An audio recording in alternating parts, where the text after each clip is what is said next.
গুলিবিদ্ধ ইনকিলাব মঞ্চের আহ্বায়ক শরীফ আহমেদ হাদীর কিডনির কার্যক্ষমতা ফিরে এলেও সার্বিক অবস্থা অত্যন্ত আশঙ্কাজনক বলে জানিয়েছে মেডিকেল বোর্ড।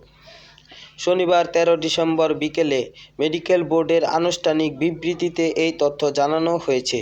বিবৃতিতে বলা হয়, শুক্রবার ১২ ডিসেম্বর ঢাকা মেডিকেল কলেজ হাসপাতালে অপারেশন সম্পন্ন হওয়ার পর অপারেশন পরবর্তী উন্নত চিকিৎসা ও নিবিড় পর্যবেক্ষণের জন্য শরীফ মোহাম্মদ উসমান হাদীকে এভারকেয়ার হাসপাতালে ঢাকার ক্রিটিক্যাল কেয়ার ইউনিটে স্থানান্তর করা হয়।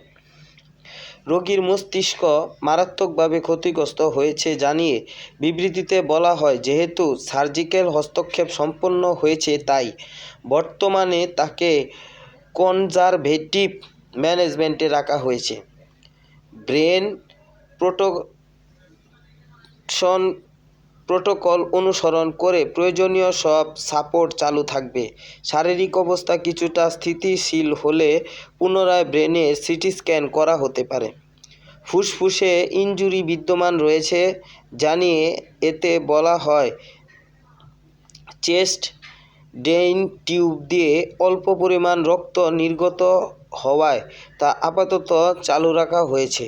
ফুসফুসে সংক্রমণ ও ARDS প্রতিরোধে বিষয়ে সর্বোচ্চ সতর্কতা অবলম্বন করে ভেন্টিলেশন সাপোর্ট অব্যাহত রাখা হবে। কিডনির কার্যকারিতা বর্তমানে ফিরে এসেছে জানিয়ে বিবৃতিতে বলা হয়, এটি বজায় রাখার জন্য পূর্ব নির্ধারিত ফ্লুইড ব্যালেন্স যথাযথভাবে চালিয়ে যাওয়া হবে। পূর্বে শরীরে রক্ত জমাট বাঁধা ও রক্তক্ষরণের মধ্যকার অসামঞ্জস্যতা দেখা দিলেও বর্তমানে তা অনেকটাই নিয়ন্ত্রণে এসেছে।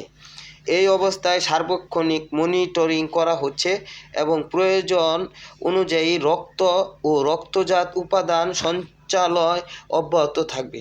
এতে বলা হয়, ব্রেন স্টেম ইনজুরির কারণে রক্তচাপ ও হৃদস্পন্দনের ওঠানামা লক্ষ্য করা যাচ্ছে। রক্তচাপ নিয়ন্ত্রণে বর্তমানে যে সাপোর্ট দেওয়া হচ্ছে তা চলমান থাকবে। হৃদস্পন্দন বিপজ্জনকভাবে কমে গেলে তাৎক্ষণিকভাবে টেম্পারারি পেসমেকার স্থাপনের জন্য সংশ্লিষ্ট টিম সম্পূর্ণ প্রস্তুত রয়েছে।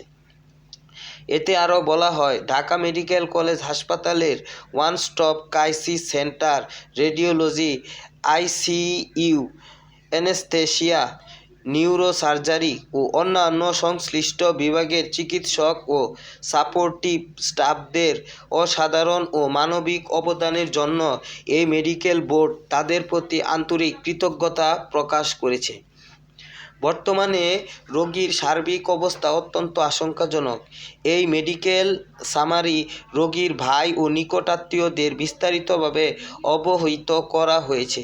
তারা চাইলে গণমাধ্যমের মাধ্যমে দেশবাসীকে এ বিষয়ে অবহিত করতে পারে।